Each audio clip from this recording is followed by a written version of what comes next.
अस्सलाम वालेकुम। नन ज़मूंग वीडियो दा BMS कम्युनिकेशन हवाले सरा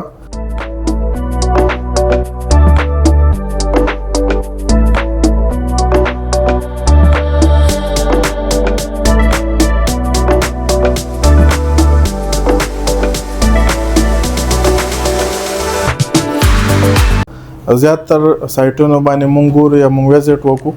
نو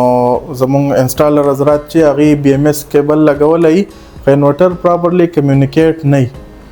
BMS کمیونیکیشن مطلب بیسیکلی څه دی BMS مونږ سره ابریویشن دی د بیټری منیجمنت سیستم ټیک شو چې څومره ایڈوانس انورټر دی نو هغه کې د منیجمنت د پاره چې کوم بیټری مینیج کیږي د هغه چارجینګ د هغه ډیسچارجینګ د هغه چې څومره وولټیج پورې هغه مونږ ډیسچارج کولای شو د هغه فلوټ بلک چې څومره پیرامیټرز دي یا د هغه ایون د څومره ټمپریچر پورې به دا مونږ ته پاور راکړي یا که به چارجینګ کې د ټمپریچر ریس کیږي نو څونه پورې به دا مونږ ته کارآمد دي دغه ټول سیزونه مونږ سره BMS چې دی هغه مینیج کوي BMS یو پراپر سرکټ هر بیټری کې غلطیاں کم ځکه کیږي ټول نه مین غلطي مونږ سره کسٹمر چې هغه په پرچیزینګ کې کوي هغه د څه شي وي اله کمپیټیبلټي وي دکه سو کم دا نه ګوري چې یاره دا کم برانډ ز اخلم لیټ سه زما انورټر دی ټیک شو او د سره یو سپیسیفیک بیټری لګو چې آیا دا دوانه یو بل سره کمپیټیبل دي کنه دي د دې دوانو کمیونیکیشن کېدای شي کېدای نشي زیاتره د مونږ چې کم په سایټونو غلطیاں نه کیږي بیټری به لګېدلې کیبل به انورټر ته دی بولې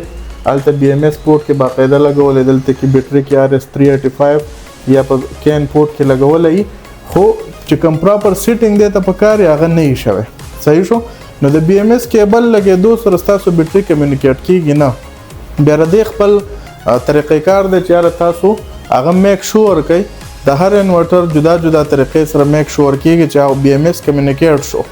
زه به سمپلی په ساده الفاظو کې وایم چې تاسو موبایل غوږ ته ونیسئ نو دې دا مطلب نه چې تاسو کال ملاو شو بس اوس خبرې کوه هغې کې به ته خامخا یو کس چې کوم ستا ریکوایرډ نمبر یې د به هغه ملاوي هلته به هغه ریسیو کوي نو بیا به ستاسو د یو بل سره کمیونیکیشن کیږي سمپلی BMS کمیونیکیشن هم د انورټر او د بیټري ترمنځ یو ټلیفونیک کال دی تر څو پورې چې تاسو یو پراپر چې کوم پروتوکول باندې انورټر کار کوي کوم پروتوکول باندې بیټري کار کوي چې دغه دواړه میچ شوي نه ستاسو د انورټر او د بیټري کمیونیکیشن نه کیږي تاسو که یو نه لس کیبل هم ستاسو ولګي نو هغه کمیونیکیشن ستاسو نه کیږي نو فرست مونږ سره کمپیټیبلټي رااله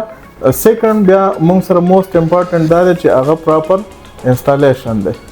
تاسو که یو کمپیټیبل بیټري او انورټر هم واخلئ ایون د یو کمپنی تاسو واخلئ خو چې هغه پراپرلی انسټالډ نشي نو ستاسو کمیونیکیشن کې ایشو مونږ سره راځي بیا BMS کمیونیکیشن کې انکیس تاسو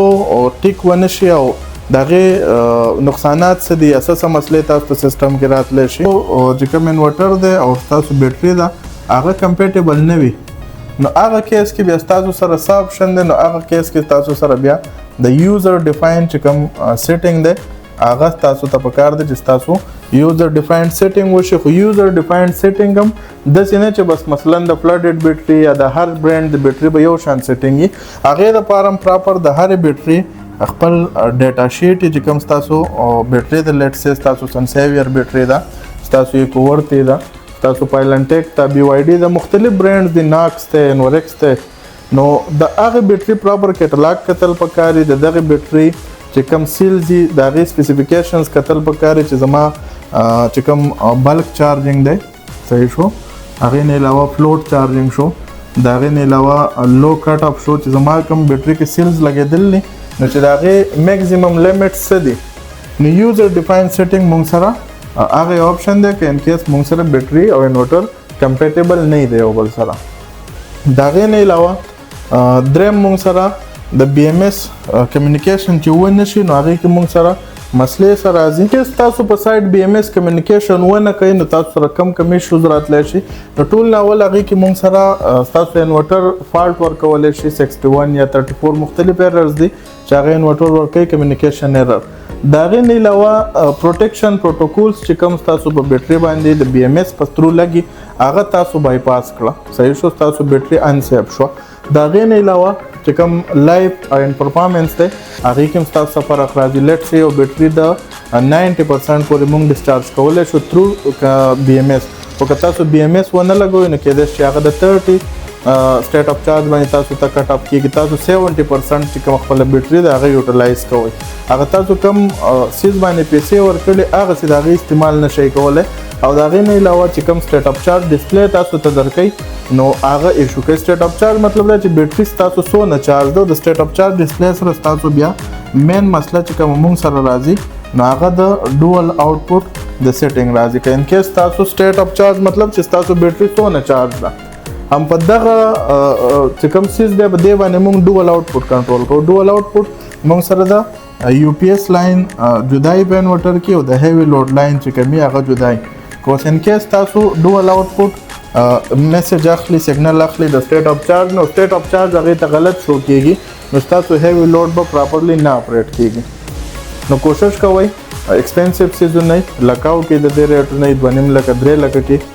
مونږ سره یو بیټري یو انورټر راځي. کوشش کوئ ریپیوټډ ځینه سودا کوئ داسې ځینه سودا کوئ چې ټیکنیکلی هغوی ساوند وي هغې به د سیز پوهېږي. ځکه چې یوازې صحیح سیز اخیستل نه دی صحیح سیز اخیستل هم دي صحیح طریقې سره د هغې لګول هم دي. وسلام.